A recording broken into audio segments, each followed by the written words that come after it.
Bom dia, meninos! Tudo bem com vocês? Então, hoje nós teremos aula de português, ciências e espanhol. Estarei mandando um textinho, umas atividades para vocês, ok? Português, nós vamos iniciar na página 49, leitura de gráficos e resumos. Nesse capítulo, nós vimos que para um jornalista fazer uma reportagem, além da escrita, ele precisa também da análise de dados, fotos, e ele pode apresentar esses fatos, correto? Então, nessa atividade, nós vamos fazer o quê? A leitura e o resumo desses gráficos. Na página 49, eu vou ler para vocês agora o que está escrito e depois vou explicar, ok? Então, vamos lá. Neste capítulo, você leu uma reportagem e analisou as características que compõem esse gênero de texto, a reportagem. Viu que escrever um texto jornalístico como esse, o repórter precisa sobre o assunto. Buceta. Viu que para escrever um texto jornalístico como esse, o repórter precisa pesquisar sobre o assunto. Para tanto, fazer entrevistas com pessoas envolvidas, verificar fatos, buscar opiniões de especialistas. Nesta seção, você analisará dois gráficos de barras. Nós temos vários tipos de gráficos. Os mais usados são os de barras e o gráfico pizza, certo? O exemplo deles aqui. A ideia é que você se coloque no papel de um repórter que esteja procurando dados para escrever um texto sobre o uso da internet no Brasil. A pesquisa feita pelo IBGE fornece dados sobre esse tema, por meio de gráficos. O primeiro apresenta o percentual de pessoas que fazem o uso da internet, considerando diferentes faixas etárias e comparando os anos de 2016 e 2017. O segundo apresenta o resultado de pesquisa relacionado ao percentual de domicílios em que as pessoas não usam a internet e as razões pelas quais esse uso não ocorre. Faça uma leitura atenta, buscando informações que permitam responder as questões do tipo: quem são os entrevistados, quem são as pessoas, qual que é o público-alvo, quantas pessoas foram entrevistadas, quantas pessoas usam, quantas pessoas não usam, quantas pessoas participaram, qual o menor, qual o maior. Então é bem tranquilo, são esses tipos de questões, certo? São dois gráficos diferentes, porém todos falam sobre a internet, mas o que foi pesquisado é diferente. Atenção! Leia os gráficos mais de uma vez para que possa compreender melhor as informações. Na página 50 apresenta os dois gráficos e na página 51 estão as perguntas que devem ser respondidas por vocês de acordo com a análise do gráfico, ok? Virando a página do livro, vamos para a página 53, acentuação dos verbos ter, vir e seus derivados. É muito importante saber por quê. O verbo ter e vir, quando eles são acentuados na terceira pessoa do plural, é para diferenciar o plural do singular. Porque eu tenho no singular, ele tem muitos amigos. Ele vem ainda hoje. Como é somente uma pessoa, como é o singular, eu não acentuo. Porém, a partir da hora que eu passo a ser plural, que eu passo a ser mais de uma pessoa, eu acentuo essas duas palavrinhas. Eles têm muitos amigos, com acento. Eles vêm ainda hoje, certinho? É diferente de falar vem. Eles vêm ainda hoje. É diferente de quando eu falo eles vêm com dois S, Porque é de ver. Nos verbos derivados ter e vir, deter, conter, advir, convir, intervir e todos os outros que terminam em ter e vir, além do acento circunflexo na terceira pessoa do plural, ele acentua também a terceira pessoa do singular com o acento agudo, ok?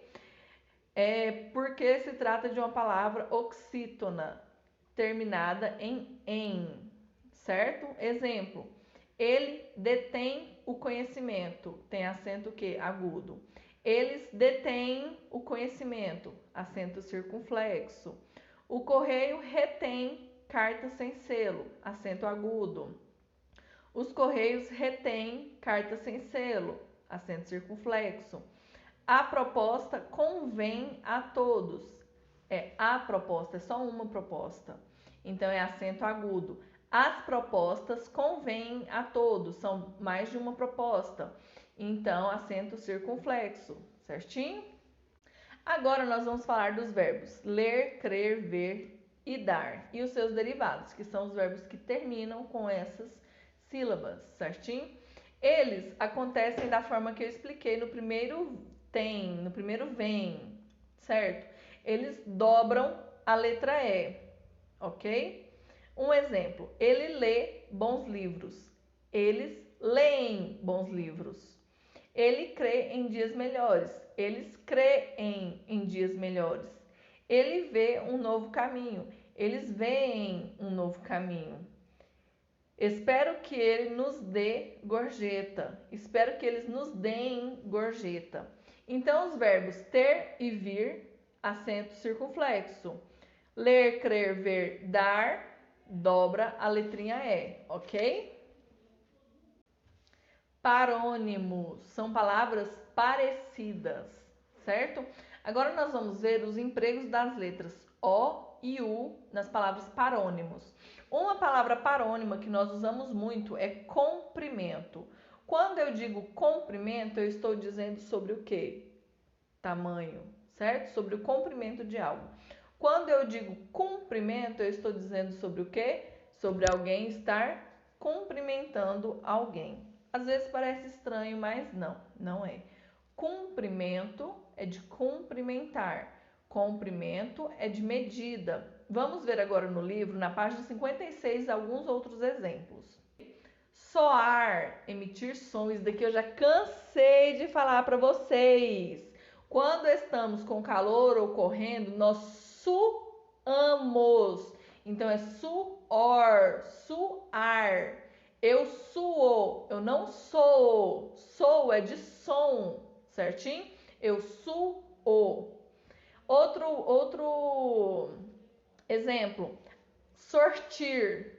Sortir quer dizer abster, certo? Você abstém. E surtir com U quer dizer resultar. A explicação surtiu efeito, então a explicação teve um resultado, certo? Comprido é a mesma coisa. Comprido vem de quê? De comprimento. Cumprido vem de quê? De dever cumprido, certo? É algo que foi feito. Costear, navegar pela costa do mar. Custear, pagar os custos, ok? Isso daí são coisas que a gente vai aprendendo durante a vida e não podemos esquecer, para não errar mais. São pequenas coisas, porém fazem uma grande diferença, certo? Se eu falar que eu vou costear um curso, gente, eu não vou costear um curso, eu não vou navegar pela costa, eu vou custear um curso, certinho?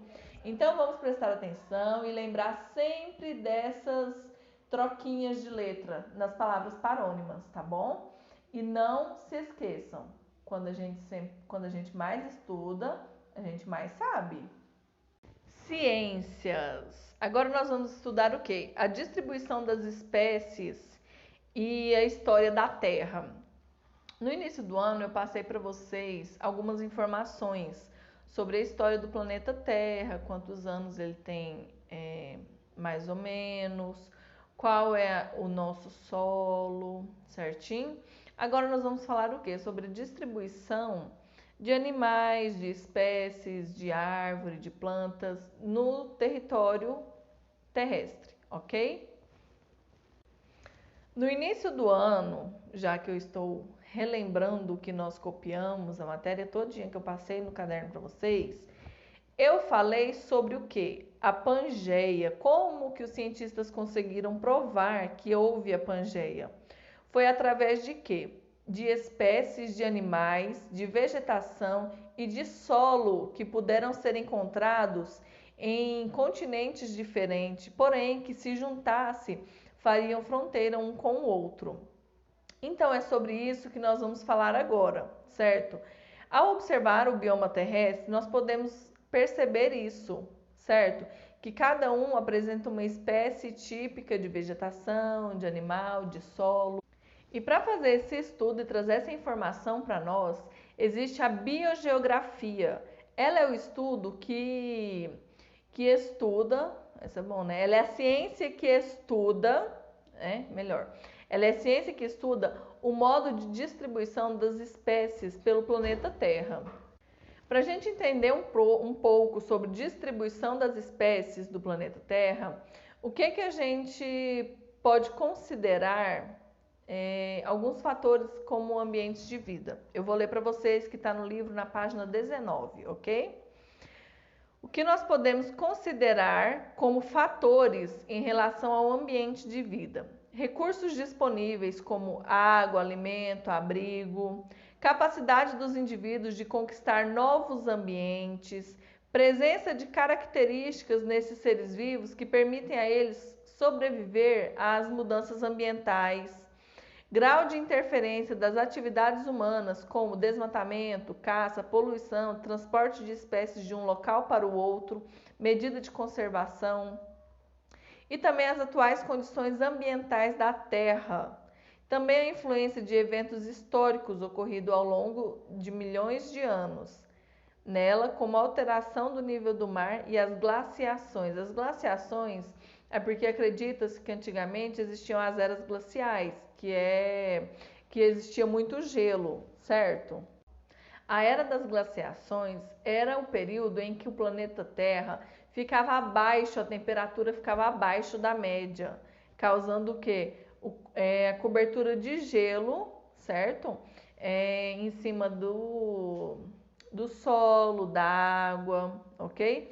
E aqui no livro fala, esse fenômeno pode durar milhares de anos e causar a extinção de muitos seres vivos. Então acredita-se que pode ocorrer novamente essa era glacial. Falando em era glacial, deixa eu só fazer uma observaçãozinha aqui. Acredita-se que os filmes A Era do Gelo não foram feitos antes, há milhões de anos atrás. Acredita-se que o filme A Era do Gelo, né, toda a franquia do filme A Era do Gelo, foi feita no pós-apocalíptico, que vai acontecer agora conosco. Agora sim, né? Com a nossa sociedade, né? E não que já aconteceu, acredita-se que ainda irá acontecer. Placas tectônicas, deriva continental, crosta terrestre, eu falei tudo isso para vocês também no início do ano, então vamos recordar, ok? Local onde os seres vivos estão, ou seja, onde nós estamos, onde nós pisamos, é a camada superior do nosso planeta. Como ela se chama? Crosta terrestre, ok? Por muito tempo, pensou-se que essa camada tinha a mesma disposição desde a formação do planeta. Ou seja, vamos dar um exemplo. Se a nossa crosta terrestre tem 4 dedos de altura, eles acreditavam que ela não mudou, certo? De acordo com os milhares de anos que a Terra tem. Acreditava-se que a crosta terrestre não havia mudado. Porém, em 1910, eles começaram a aceitar a teoria defendida por vários estudiosos, entre eles o geólogo alemão Alfred Wegener, de que os continentes se movimentavam. É isso que acontece com as placas, o quê? Tectônicas, elas se movimentam, elas não são paradas, certo?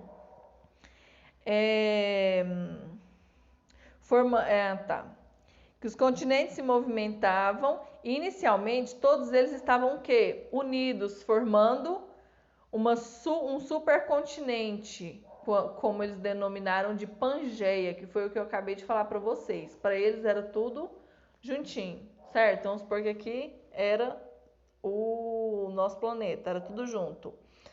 Com o movimento das placas tectônicas foi fazendo o quê? Separando. Aí um ficou o quê? Separado do outro, certinho?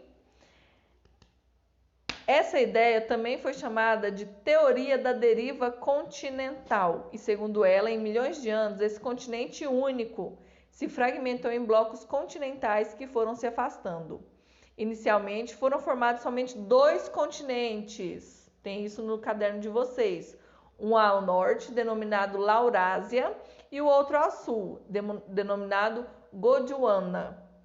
Depois eles deram origem a outros continentes, que com o passar dos anos assumiram as formas atuais. No livro de vocês, na página 21, tem esses exemplos da Pangeia, de como seria todo mundo junto e misturado. Depois da divisão entre a Laurásia e a Gondwana. E depois a nossa formação atual, que são 6 continentes, ok? Outra prova de que os cientistas têm e tinham de que o planeta era uma grande massa unida é que pôde ser encontrado fósseis de animais em um continente e no outro continente diferente, certo? E distantes um do outro. Se fossem continentes pertos, tudo bem, dava para explicar. Mas é um continente longe do outro. Aí eu tenho fóssil da mesma espécie de animais neles. Uma outra consequência do movimento das placas tectônicas são os tsunamis que ocorrem. Por que que acontece? As placas tectônicas estão aqui, certo? Quando elas fazem esse movimento, não agita muito o mar. Porém, chega um dia que elas fazem o quê? Elas quebram. Elas fazem esse movimento, certo? Uma vai para cima e a outra para baixo. O que que acontece? A água do mar recua e depois volta com mais intensidade, ok? Na página 26 tem outra coisa também que eu já falei para vocês, porém nós vamos recordar, ok? Esses eventos da formação das placas tectônicas estarem mexendo, aonde que pode ser encontrado? Em locais próximos à água, porque a força da água, ela às vezes rompe barreiras, certo? Ela realmente causa um efeito drástico. Então, litorais acontecem mais, certo? Porém, solos novos também, certo? E são os lugares que estão nos litorais e os solos novos. Então, eles coincidem também com o quê? Com os limites das placas tectônicas. O Brasil ele se encontra no centro da placa tectônica. O Brasil ele se encontra no centro da placa tectônica sul-americana. Como ele está bem no centro, vamos supor que aqui é uma placa, o Brasil está aqui. O Brasil está longe de qualquer limite entre as placas tectônicas, ele está bem no meio, então não tem muito risco de acontecer o quê? Terremotos, vulcões. Então, quem falou o quê? Que lá em Caldas tem vulcão, por isso que a água é quente, se enganou, tá, gente? Em Caldas não tem vulcão, no Brasil não tem vulcão, por enquanto. Né? Vai que futuramente aparecem vulcões. Mas atualmente não temos vulcões no Brasil e por isso quase não temos também terremotos, devido que ao Brasil estar concentrado no meio da placa sul-americana e não nas suas extremidades, certinho? Porém, terremotos em baixa escala já aconteceram e acontecem no país, o que se deve a possíveis desgastes na placa tectônica, formando o quê? As falhas geológicas, certinho?